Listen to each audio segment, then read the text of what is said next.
जी जी कुछ करके कटा देना यार। ए लग गया जी, मुबारक हुए भाई। सुबह आओ, सुबह इंशाल्लाह ਤੁਹਾਨੂੰ ਕਰਾ ਕੇ हाँ कितने बजे दे आया सी? मैं सुबह 9 बजे 9 बजे दे आए सैरी करके बस उस पीछे कापी है ओ बीके रोला ना पा। यही समझ लो ਸੈਰੀ ਕਰਕੇ ਆ ਗਏ। ਅੱਛਾ ਤੇ ਕਿੰਨੇ ਘੰਟੇ ਅੰਦਾਜ਼ਨ ਇੱਥੇ ਉਡੀਕਣਾ ਪਿਆ? ਸ਼ਾਇਦ ਤੁਸੀਂ 9 ਤੋਂ ਲਾ ਲਓ 5 8-9 ਘੰਟੇ ਹੋ ਗਏ। मतलब है कि दफ्तर दी अगर ड्यूटी है तो ਉਹਦੇ ਤੋਂ ਵੀ ਛੁੱਟੀ और अगर कोई और ਦਿਹਾੜੀ ਬੰਦੇ ਦੀ ਹੈ तो ਉਹਦੇ ਤੋਂ ਛੁੱਟੀ ਕਰੇਗਾ ਬੰਦਾ ਦਿਹਾੜੀ ਮਾਰੇਗਾ। ਬਸ ਮੈਨੇਜ ਕੀਤਾ ਸਰ, ਡਿਊਟੀ ਨੂੰ ਵੀ ਮੈਨੇਜ ਕੀਤਾ, ਆਪਣੇ ਇਸ ਕੰਮ ਨੂੰ ਵੀ ਮੈਨੇਜ ਕੀਤਾ, ਟੈਨਸ਼ਨ ਫ੍ਰੀ ਹੋ ਗਿਆ। ਚਲੋ ਖੱਜਲ ਖੁਆਰੀ ਤੇ ਹੋ ਗਈ ਲੇਕਿਨ ਇਸ ਦਾ ਕੋਈ ਤੁਹਾਨੂੰ ਲੱਗਦਾ ਹੈ ਕਿ ਪਰਪਸ ਕਮ ਸੇ ਕਮ ਜਿਹੜਾ ਜਿਸ ਵਾਸਤੇ ਬਣਾਇਆ ਗਿਆ ਉਹਦੇ ਵਾਸਤੇ ਸਿਕਿਉਰਿਟੀ ਤੇ ਇਸ ਦੀ ਉਹ ਤਾਂ ਕੱਚੀ ਪੱਕੀ ਦੀ ਗੱਲ ਹੈ।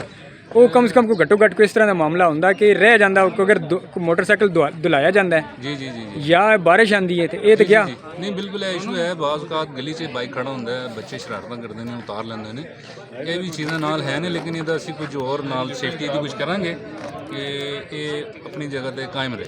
ਬਹੁਤ ਸ਼ੁਕਰੀਆ। Thank you.